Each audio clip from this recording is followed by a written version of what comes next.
what it is has actually evolved, and I think continues to evolve over the years, right? And I think one started with assuming that in a mentoring relationship there is one person who gives and the other person who receives.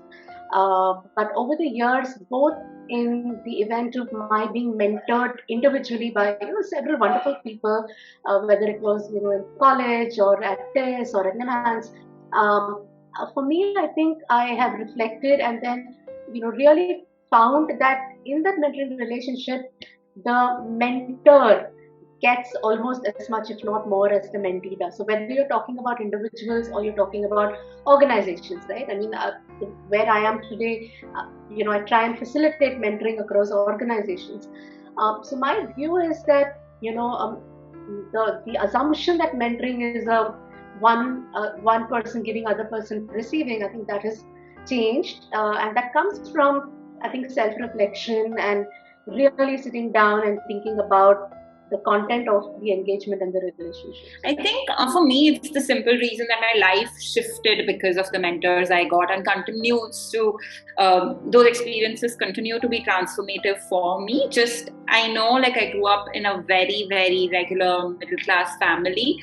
In my trajectory, whatever it shifted because of a few statements or a few interactions with mentors, the reflective spaces that they were able to create for me, the opportunities they were able to open my eyes to. And I think now that in the past few years, I've actively tried to be in spaces where I can be a mentor, not because I want to give, but also because I receive so much from those experiences. I know it's so fulfilling. Over the years, what I have seen is many startups, they have come back and they keep saying that, if I had a mentor, probably, I would have scaled faster, or this particular business would have been. So that is typical. Today many startups don't even understand that. But then there are startups who have gone through all this pain. They realize this. In fact, on the professional side also, if people are into their career development, they come back with various perspectives and say that my growth is not, things are not working for me. I'm not able to move further in my career. I really don't know what to do next. And what I have realized is that over a period of years is many of these people, they are actually lost and they want somebody to talk to. That's the biggest challenge today. Formally, I think mentoring was about the mentor. It was about the mentor's experience, the mentor being a role model, and the mentee, wanting to, adopt, behaviors and the characteristics of the mentor. But I think it has changed now. I think sometimes the mentee has a lot of information and sometimes more knowledge, than the mentor, through various. So I think it is the role of the mentor to help structure the mentee's thoughts, and problem solve together. So it requires a lot of listening skills. It requires a lot of empathy. It requires understanding the mentee's circumstance, and not only with regard to the area that's being the mentee wants to be mentored on, but also holistically, because you cannot isolate the mentee's circumstances from the issue that you're talking about. So you have to be sensitive, to the mentee's circumstances also, professional, personal. So I agree that it's about surfacing capabilities, surfacing potential, but also engaging in joint problem solving to address challenges and constraints. So I just want to take off from what Daniel said, and because I am more involved at the organizational mentoring bit, where we have a group of people that's helping somebody think through their organizational challenges through the I Volunteer Whiteboard program. I think our biggest discovery is jointly find solutions to problem solve, but equally the humility to say I don't know. Or I'm not sure this is going to work, and I don't know what the answer is. Right? There is this burden on mentors, whether it is at an individual level or at an organizational level. They're expected to know or find solutions to all the problems, right? And that's really unrealistic in my view. There will be moments and situations that can drag on indefinitely due to a variety of circumstances that someone may not have control over, or someone may choose not to do anything about. And it has changed, like reshaping continuously. At first, I felt like I'll be sharing knowledges only. I'll be sharing experiences only. But no, not at all. It's a kind of exploring part. I love the exploring part being a mentor. What she can do, what he can do, what all the mentees can do better than me. That situation we always face. Not always, we all face. What if I don't know? What if I can't help? What if I can't do? Then what? That's where we need to start another thing, that our mentees, they are also blessed or gifted by some elements. They are born mentors. So that's why we keep saying that's a both way thing. We don't only give, we also get. When we stuck, when we stop, when we pause, our mentees, that's what we do. I would like to share one thing. One of my students, I usually work with, my core area is like adolescent and underprivileged, not totally underprivileged, like underprivileged by materialistic things. One of my students, she was facing some problem from her family to get married early. She wanted to do something great with her life. She asked me, "Sir, what should I do?" I asked, "What do you want to do?" "I don't want to get married, sir." I said, "But you cannot stand against your family like that. They are your family. You need to show empathy. That's not your opponent. You cannot fight with guns and knives." So, are you aware of why they are saying? That's out of love. You cannot fight against love. You cannot fight against worry of parents. So what you can do? You can enlighten. You can do enlightenment. You can aware them. You can share some knowledge what you have. You can be a mentor of them so that you can share what you are feeling.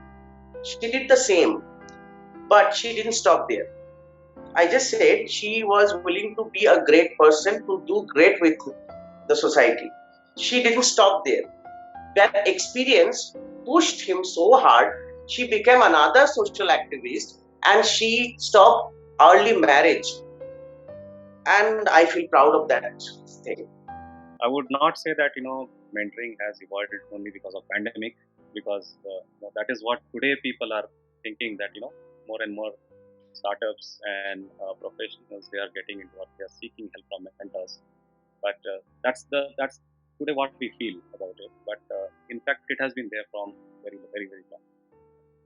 I would say right from my career start, I have been listening about this topic. In fact, when I was working in the organization, they say there should be a mentor-mentee model. That is how we have seen in the career. That is how the term has come. But when we talk about real mentoring, people always thought that it is something which is pushed, just like in an organization. That, you need to have a mentor, and that is how we have to build or have a buddy system, something like that, somebody who can help you, right, or somebody who can guide you. That is how it started. Over a period of time, what people have realized that mentoring is not only specific to taking support or help or guidance within the organization. It can come from outside the organization. And that is where most of the people, that's the realization many people are having. And that is where this whole term of mentoring and professionals and entrepreneurs seeking help from mentors, that has got started. In fact, I would say that about 5.5-6 years back, there are a lot of people who wanted to call themselves as mentors. I'm a mentor, and put it in LinkedIn. I'm one of the mentors, and offer free service. You just take. In fact, that was a model when many of the mentors, so-called, who used to call themselves as mentor, they were trying to find their own path. They were trying to figure out, how they stand in the society, whether people, they start liking them, take support from them or not. That is how whole thing started. And over a period of time, there were multiple articles in Forbes, and people started talking about mentoring, and that's where it started evolving again. Now, when we put about in the LinkedIn, many times the mentees, they do not, they have all started with, can you help me get funding? Can you help me do something, or can you validate my idea, or can you at least listen to what I have to say? So that is how it has all evolved, and you know, uh, today it is a very very different you know, relationship between a mentor and a mentee. I see in every startup pitch deck that there would be a slide where they would call that there are so-called these are my mentors. It has become very common these days. Earlier that never used to be there, but today it is very very common. Now, from a mentor standpoint, let me give a different perspective.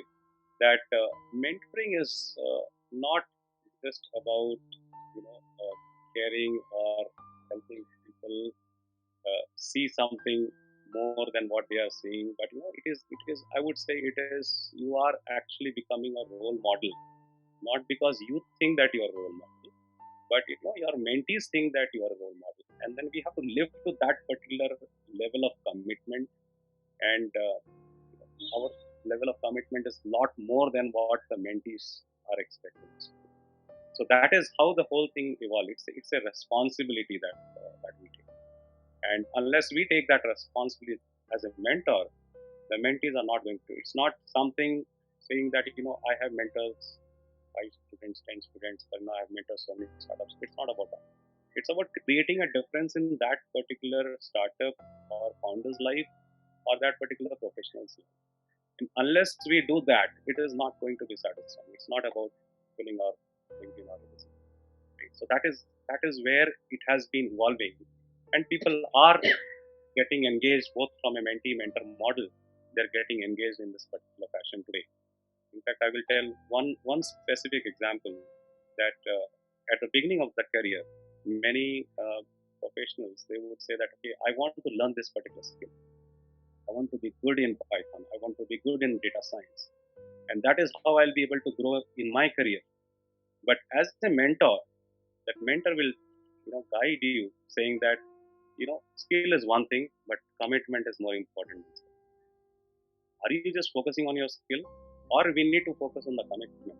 Because if we take, let's say there are two people who are exactly the same in the skill, knowledge, and the company decides to eliminate one of the employees because of whatever.